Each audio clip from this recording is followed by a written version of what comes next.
another episode of Roll or Die. Today we have Werique Oliveira. Did I say your name right?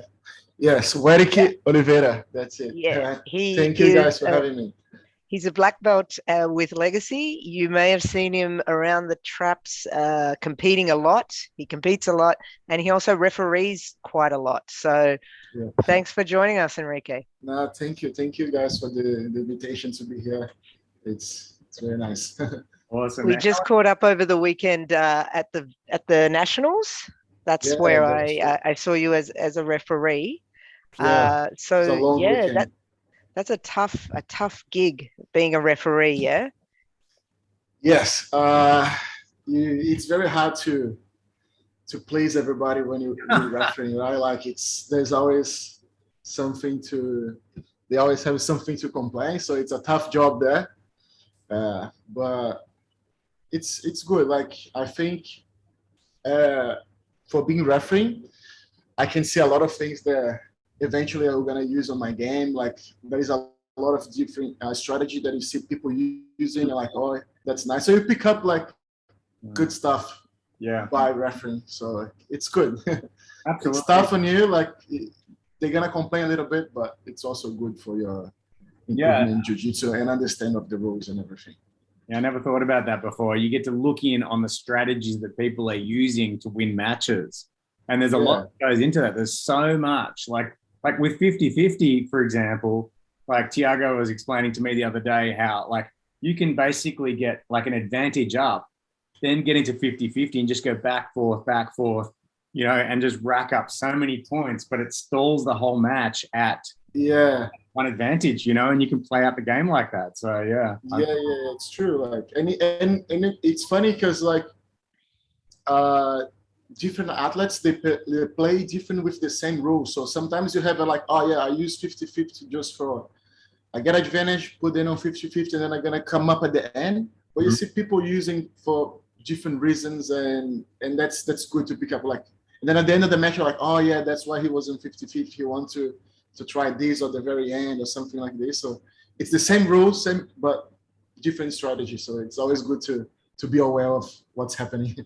Do you feel a difference as well with the belts? So I know that white belts have a lot of nervous energy. And so I notice, they're obviously their jiu-jitsu is quite different in its level to higher belts. Do you make any kind of exceptions for lower belts, or do you stick strictly to the rules? How do you? No, I try to stick to the rules as much as I can. Like at the end of the day, you just want to be fair. So like I know some people complain about like, oh yeah, the referee didn't do like that, and you're doing something different here. The rules, there's a lot of interpretation. So what I try to do there is just to be the same to everybody. It doesn't matter if it's a kid fighting or if it's a black belt fighting. Of course, when it comes to submissions or when to stop or not stop, of course, I'm not going to stop a black belt fight, like final open weight black belt. Like if the guy is not tapping, I'm not stopping the fight. But sometimes even with the white belts, you might have to call a stop. I try to avoid that as much as possible, especially in the adult division. But sometimes you can see they don't understand very well what's happening. So it's your job to make the call. So sometimes I just try to like, okay, I'm going to be fair with everybody.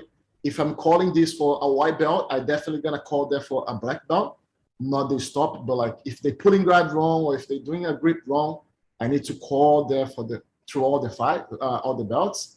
And I just try to think like, okay, that's my way to referee. That's what people that fight with me needs to expect. It might be different from someone else because they have a different view of the rules and what's happening. But I try to be as fair as possible. Like in all the fights be the same. It's hard throughout the day. You get tired a little bit. Sometimes something just slip away, but we try to do our best there. That's a good point, actually. Like it's proven, like in court cases, for example, judges give different decisions towards the end of the day than they do in the start of the day. You know, like, I can't remember if it's more likely to get away with the crime or not if it's at the end of the day. But anyway, right. They're human. And there's all of these sorts of factors. One of the things which I'm wondering is like you're a competitor as well, right? You like to compete. So how do Yeah, you, I do. Yeah. curious, like let's say someone says, can you ref at the nationals, but you want to compete at the nationals? Like, how do you weigh that up? Look, nowadays I try not to do that anymore. I feel like now as a black belt and my division, it's usually like very, very tough. I think I need to wake up very slow, have my breakfast, like do my routine pre-comp, like, you know what I mean? Like get at the stadium for like 2 hours before, and then I'm gonna talk to everybody, and then I'm gonna put my gi. So I like to have my routine to actually feel ready. Usually when you referee, and I've done that like a million times, like referee and compete on the same day. It's kind of tough because sometimes you're just there watching a lot of fights and you don't have the time to like just turn off and concentrate on what you want to do. Yeah. And yeah, I feel now I try not to do both at the same time, like I referee or I'm gonna compete. But I've done that like for many years since like purple belt. That when I start to referee a little bit, and because I had just arrived from Brazil, so I didn't have that much money. And then if I referee, they would give me the registration, and I would get paid on top of that, and I would have to stay the whole day anyway. So I'm like, yeah, let's just do everything. Yeah.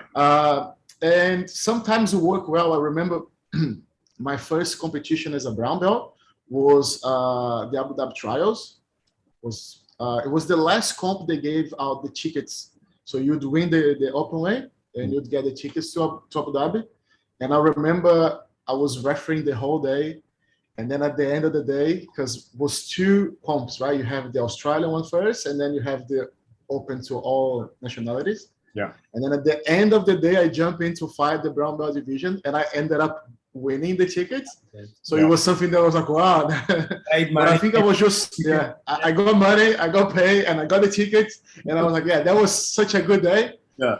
But yeah, it's tough. Like, I think before, it was my first comp, so I was very excited to do it.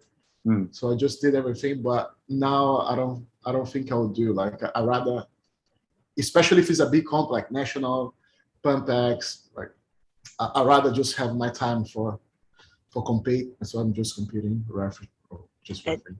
Yeah. You are a very experienced competitor. You mentioned about your routine. Can you tell us about that? What is your pre-comp routine on the day of the competition? What do you like to do? Yeah. Look, the first thing I like I try to go to bed the night before as late as I can, actually, because I just want to sleep as much as I can. I sleep in. I try to sleep without alarm. Of course, if the time of the fight like allows me, which usually does, like it usually is in the end of the competition. So I try to stay awake so I don't wake up too early, because if I wake up like 6, 7, then I'm gonna have a hard time to sleep. I'm not gonna sleep anymore. So I try just to I push myself to stay awake a bit more, and not doing anything crazy, just like in bed, watching a movie or whatever. Because then I get a good sleep in. I'll wake up like 9:30, and then I'll have my breakfast. You have a good sleep the night before the comp. So often I sleep terribly the night before. Yeah, I feel like I can sleep pretty well. I think all my nervous gets when I get at the comp. Like that's when I start to feel like, okay, I'm nervous now. Like it's happening. Like there's no way to run anymore. Everybody saw my face. I need to go there and do my job now. There's no pulling out anymore. But yeah, so then I usually sleep well. Like, and then I wake up. I like to have my breakfast, have a shower. Then I start like put some music. Usually I start with like a slow music just to keep myself calm as much as I can. And then usually when I put my gear on and like I know there's like 30 minutes, 40 minutes, then I turn on the pump music and just start to concentrate there. But yeah, at that point I already did everything. I'm ready to go, and just warm me up. And cool. What sort of music? Yeah. What's an example of sort of music you listen to? And it depends. There's a couple of Eminem music that I like to listen to, but it's sometimes it's some music that's been playing when I'm training, and I like the song, and I just keep on repeat that, pump me up. But yeah, it can be actually like any music there. Like it kind of depends on my mood of the day and like what is bringing me up. Like I think I can identify there. Like okay, this is bringing the fire. So that's gonna be the music. Just put in repeat and that's it. Just listen to the same music over and over and over and over until very human thing to do, to listen to the same song over and over again. Like everyone has a playlist, but we get hooked on a song, man, and it just I think that's the best. Like when we had that song that like you're feeling like that's the song that it's to bring the energy. Yeah, that's it. Just stick to that. That's right. Until it doesn't work anymore. Yeah. What about life in Brazil, man? Like before you came here, paint a picture of it. Did you do a lot of BJJ in Brazil? Like I don't know if you came here as a black belt or not, but yeah, tell the story a bit. I didn't train as much in Brazil. It was more just like a hobby, jiu-jitsu. I would train like twice, maybe pushing 3 times a week. Right? I started BJJ when I was 21. I was in my second year of uni. As I was mentioning, like I used to work with IT, so I was through uni when I started jiu-jitsu. And the train would be at night, and my uni was at night. So most of the times that I trained during the week, I was not going to uni to go and have a training. So I would skip the last 2 like class and go to training. So every now and then. So sometimes it would be easier to do. Sometimes it would be a bit harder, depending how I go with tests and everything. So it was more like a hobby. Like I spent 3 years as a white belt because I was very inconsistent. Like my coach was keeping me like he wanted me to train a bit more like serious. Yeah. And then when I finished uni, because I used to live in Ribeirão Preto, which is country city of São Paulo. It was where I did my uni. And then when I finished, I got a job offer in São Paulo, which is the capital. And then I had to move over there. By that time, I was a blue belt already, but I was still very focused on work and everything. So I wasn't training as much. And it wasn't until I fought the awards at blue belt on my second or third year of blue belt, I decided that, I'm gonna just go there and see what's happening. And my coach had moved to America, so he was teaching there at the time. So like, I have a place to stay. I have friends there already because I didn't speak zero English at the time. So it was very, very funny. And then I went there and I met actually a couple of friends. I have a very good friend with the guy that I still live with here, Ricardo. He's also a black belt. He trains with me. So we've been training together since white belt. Wow. And he was there. So I met him, and he had a couple of guys that he had met in Australia already. So yeah, I hang out with them there, and I was like, I wasn't very happy at that point with my job in Brazil. I was very stressed, like with the IT work and all the hours that you have to put in, and usually staying late because most of the things that you do after everybody leaves. And I was like, man, I don't know if it's that what I want. And then when I went there, they were like, oh man, come to Australia, stay there with us a little bit. You're good at jiu-jitsu, you're gonna be able to teach and you're gonna compete and blah blah blah.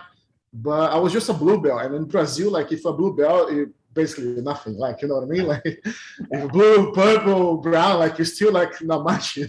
there's still many black belts. So I was like, okay. And then I decided to go, and I came here to Australia. So I put on hold my job there, and I came to stay 6 months. But then I was just like, I just want to stay here. Wow. So I didn't get to compete as much in Brazil. So I had a couple of competitions, like did the nationals there, São Paulo Open, it's a very big competition, Brasileiros, but I got a couple of medals, but I didn't win anything big in Brazil. Yeah, and then before I came, the day before was the day that I got my black belt, my purple belt with Leandro. I trained a little bit with Leandro Lo. So he was the one that gave my purple belt. It was literally on the 25th of March, and I moved to Australia on the 26th. Because I was like, no, man, I want to go as a blue belt because I want to bash everyone when I get there. And then he was like, no, man, you're going as a purple belt. And if you get bashed, I'm going to go there to bash you. I'm like, all right, thank you. But yeah, and then when I moved here, and then I started like living a bit more of jiu-jitsu. So I was just training and competing a bit more. So most of my comp and most of my training, it actually started when I moved to Australia. Yeah. Amazing. Wow. And so you moved to Sydney, and was that Legacy was the first club you came to, or? No, at the time, Ricardo and I was training at my BJJ. Oh, yeah. They used to have a small gym in Merrickville, and then Ricardo was there. So it was obvious my decision. This was the only person that I knew in Australia, in Sydney, and I just started training there with them. So I was there until the end of my first year as a black belt.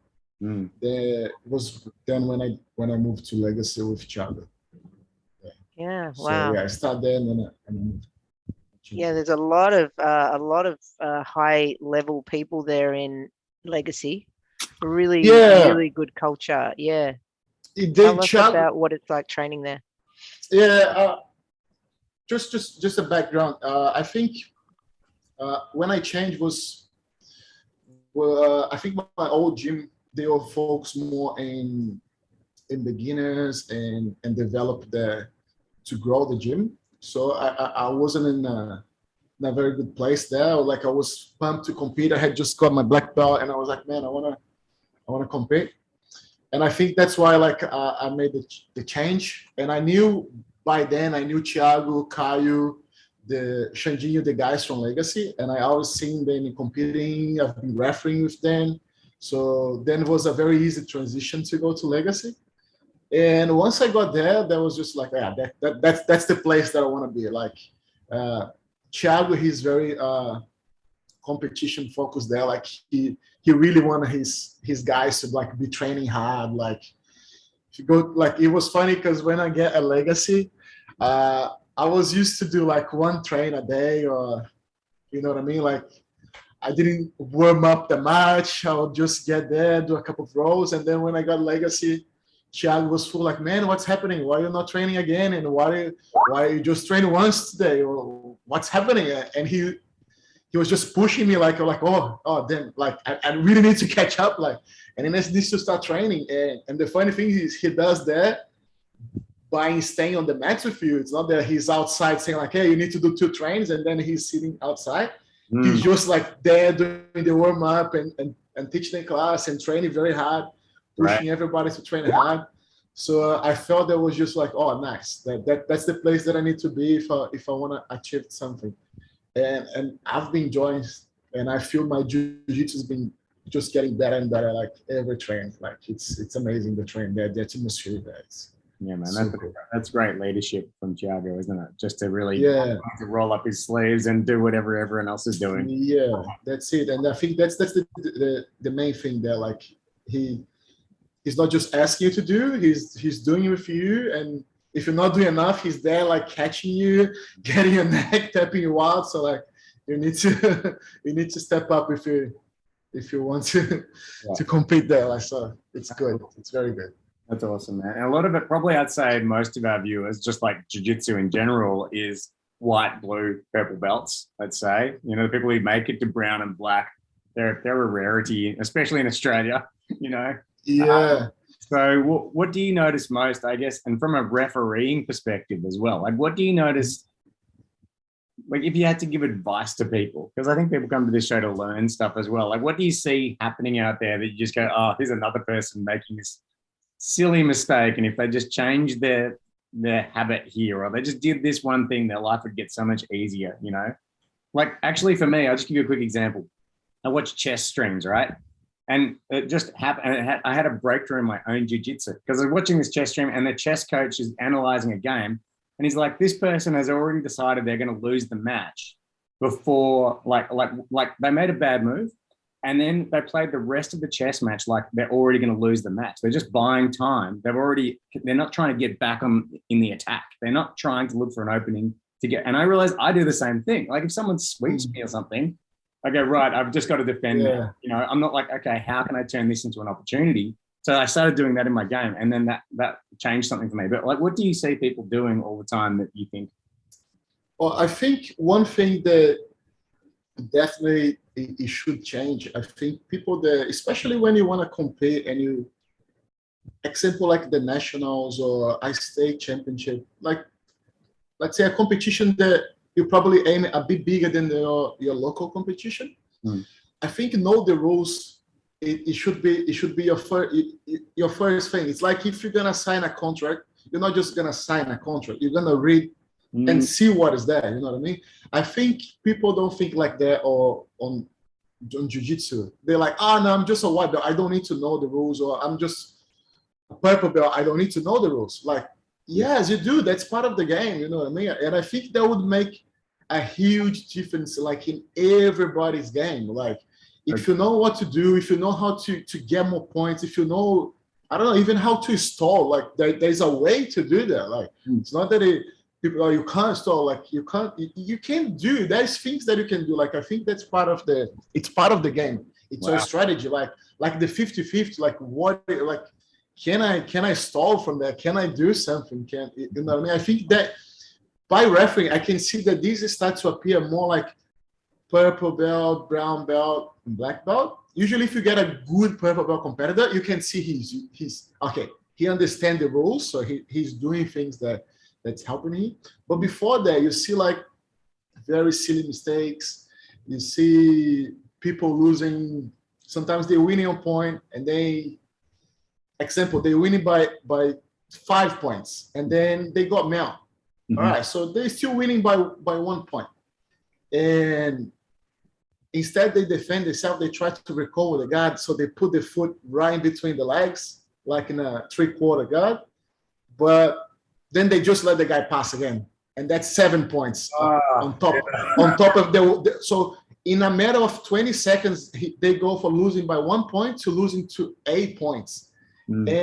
And maybe it's not their mistake. They're just trying to escape, which it is the right thing to do. However, like, maybe it's like 30 seconds on the mat. Just don't get submitted. Just take them out. Like, you don't have to do much. You know what I mean? Like, you're in a very bad position. So like, just don't let the point come. And I think because they don't understand the rules, like they don't know when there's a point or what's happening. I think that's the biggest thing that I see. Like they just don't understand the rules. I love that, man. I love that advice. Thank you. I think that there'll be a big difference in everyone's game. And again, if you're competing, you should know the rules, or you should know what you're doing. Even a white belt, like if my students, like when I'm like teaching privates, I'm like, look, if you're gonna compete, we need to work for you to know the rules. I don't want you to understand the whole rules, but there's 1-2 things that you need to know what you're doing, so you understand. We're probably gonna talk about this your whole life. Like, you're not gonna be a referee. If you don't want to be a referee, it's okay, but you need to have a very good idea of what is the rules, like what you're allowed to do, what you're not allowed to do, how you get points. Well, I think it's very basic. Yeah. I think that. And Werique, you mentioned that like you came to Australia as a brand new purple belt, but you knew no English. But your English is, how long have you been in Australia? Your English seems perfect to me.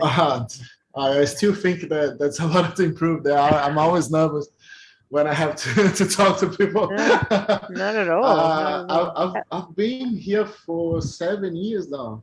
Wow. Yeah, 7 years. So you said that you were 3 years to blue belt, and then was it another 3 for the purple? So it was 6 years from white to purple. Was actually 3 at white belt. Yeah. It was 3 at blue belt. Yeah. And then was 2 to brown and 2 to black. Wow. So have you got any tips for people that maybe change clubs and come in as a as a higher belt. So, and any changing clubs really. Like I also changed clubs as a purple belt, and I found it very intimidating, very scary to come into a new club with a new belt. Like how was that for you? Well, I think first, Kim, like if you change gyms, I think you need a good reason to back you up. Like especially as a black belt, like or a higher belt, you don't want to be changed gyms just because I don't know, this happened and like something like silly, let's say. Like it needs something that's impact in your life or what you're trying to accomplish. Like I think first, if you have a good reason, it would be an easy transition. Like if it's not something like very silly, it's gonna make your life like 90% easier to change gyms. All right. And then I think it's really don't rush on that decision. Try to see which gym you're gonna fit, because you don't want to be the guy that's change gyms all over the place. I know that sometimes that happen, like people change jobs, people change cities and everything, but sometimes you see people in the same city change gyms like 5, 6, 7 times. Like then I don't think it's a gym problem. I think it's more like the person's not knowing how to deal with it. But yeah, I think take time to make a decision. I think for me it was very easy because at that point I had friends at Legacy. Like I knew Thiago, I knew Caio, the main instructor over there. I knew the other guys. So it was just like there was a big Brazilian community there. Like it's somewhere that I felt at home. You know what I mean? I had other places to go, but I was like, am I gonna feel comfortable there? Like, you know what I mean? Like I want a place, of course, for training, but at the end of the day, I need to be happy at the place. I need to feel like comfortable there. So that was my decision. So if you don't have any friends in any gym, just go around, see which gyms you're gonna like adapt better, and then you make the change. Yeah. Wow, man, that's amazing. Like I never really thought about it, but if you do move around gyms a lot, and like it could show up like you don't know how to communicate, like you just don't get your problems resolved. So then you have to like, you know, like if you've had a lot of girlfriends or boyfriends or whatever, you know, and people go, okay, well, this person doesn't resolve things. So yeah, that's a good point, man. I'm learning, you know, although I think Thiago would come and hunt me down if I changed gyms. So Enrique, what's next for you now? What's the rest of the year look like? Like this year, I'll focus. I want to go towards master. I'm 33 now, so I actually been planning to go for 2 years, but unfortunately with like COVID and everything, like I couldn't make, because I think I was thinking that I would go 1-2 years to feel the level, the adjust that I would have to make, or what work on my training, what it didn't. And to be honest, I thought by like, okay, when I'm 33, 34, I'll be going for the gold medal, like, you know what I mean? And I lost those 2 years. So like, I'm like, now I'm gonna really try to give everything to go and get the medal in the first go, which I think it's very hard. Like here in Australia, we don't compete as much.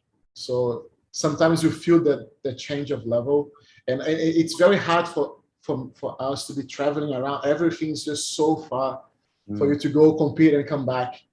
So yeah, like I'll be focused on words this year. So I'm probably gonna be compete throughout the year, like as much as I can.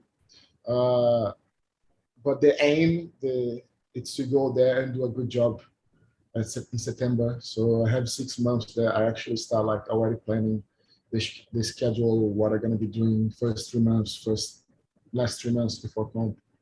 Awesome. Me and Chad was actually talk about that like yesterday, to see like what is to fix or not, and probably start there. And that's the big Is Thiago talking about bringing a big group over from your club for that, or just a few?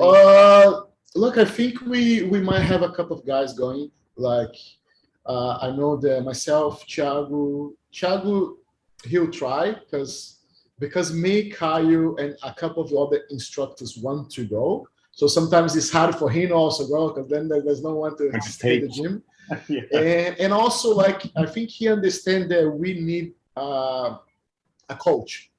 Like, it's very hard for him to be training and train everybody else because, liking or not, he is the head coach. He's the guy that put order in the house. You know what I mean? So sometimes it's hard for him be doing both at the same time, especially when it's a big competition like that. So we will see how we go. But yeah, at the first, we're supposed to all go and compete, like all the black belts. But let's see how they're gonna turn out. Awesome. Unbelievable. Well, I have one more question because I think we're running out of time. Maybe Kim's got another one as well. But like the Brazil scene, jiu-jitsu scene versus the Australian jiu-jitsu scene, like what are your observations of the two kind of environments for training? Do you recommend Australians should go over and train in Brazil, for example, and find out what it's all about? Or do you think we've got it all here? What do you think? I think it's been changed, like just since I arrived to now, it's changed a lot, the scene. I think we Australians picking up more, like, and it's getting better and better. I think, of course, if you always have the opportunity to go to Brazil and train one of the biggest gym around there, it's always going to be like a very good experience. I think the only thing that we still lacking here, I think, is the competitive during training. If you go in a session in Brazil, like it's crazy. Like at the time that I was training with Leandro, I went to Cicero Costa a couple of times, and man, the mats are like full. You don't have much space, and people are arguing and fighting over advantage. Like they start to scramble out of the mat, like, oh no, that was one advantage for me. Like, no, that wasn't. And they're really arguing about their little advantage. And you see here sometimes during training, like people will be like, oh, okay, like, all right, he swept me. That's okay. I'm just gonna try sweep back. And the intensity, I think we're still getting there. I think there's a couple of gyms that might have this already, but it's still like pretty mixed. I think in Brazil you can find more groups of competitors, and that's their life. That's the only chance they have to do something in life, and then they're going very hard. Wow. I think here we're still like on that process of getting more competitors together that live jiu-jitsu, like not a mix of just those guys that live of jiu-jitsu, and that is bringing the intensity up. So I think it's definitely going the right way, like on the right way. But I think Brazil still have a bit more of that, like the aggressive, the train, the hard train, the hard session. Porrada. So you are a big fan of the porrada for improving your jiu-jitsu, yeah? Or like I think you do have to have that train at least like 2-3 times a day if you can't, not a week if you can't do that every day. A day would be too much. No, sorry. Like I think 2 times a week you need to feel the pressure. Like that's how you're gonna feel the comp. And that's saying that like if you don't do a training, you're not gonna do the comp. Like there's no way. That's true. If you're going easy at the comp at training, you're not gonna be able to just turn on at the comp. You need to train like you want to compete. Like that's the truth. Like I don't believe in anything rather than that. I'm not saying that you need to train hard every single day, but you need to have those sessions that like, okay, that's a competition training. I'm going for the kill, and that's what's happening. I think that's important. Amazing.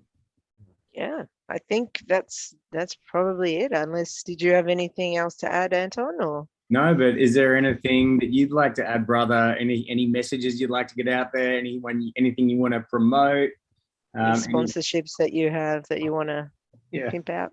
Yeah, like I have 2 sponsorships. So just say a big thank you here to Body Science. They have the best supplements in Australia. Remember that? There's a code Werique 15 if you guys want to get some discount. Awesome. They've been helping since I was like purple belt. So wow. And like I was no one, and they was always like helping me. So it's worth it. Right. A shout out to them. Yeah. And Felipe on my recovery, he's always taking care of my body here. He fixes everything. Awesome. I just go there with problem, and he always make me feel like new. So yeah. That's brilliant. And legacy, of course, like the training and everything. Yeah. So, but yeah, thank you guys for having me. Like that was very nice. I was very nervous for that. No need. But, It's yeah. just a conversation. Yeah. Yeah. Thank you. And Thanks for having me. Wonderful. yeah, just quickly before we go, I want to also say to the guy, if he's listening today, who I met in the crowd at the Nationals when I was walking through the crowd and who came towards me and said, roll or die. So there's people out there listening to this podcast, and Yeah. thank you guys. There's heaps of people on the weekend hit me up to say they love the podcast. So thank you to everyone that's listening. And Enrique, if you could share this, that would be great. We could maybe grow our audience a little bit. So this will be out probably another week or two. We'll let you know. And hopefully we will see you either in the competitions or see you on the mat.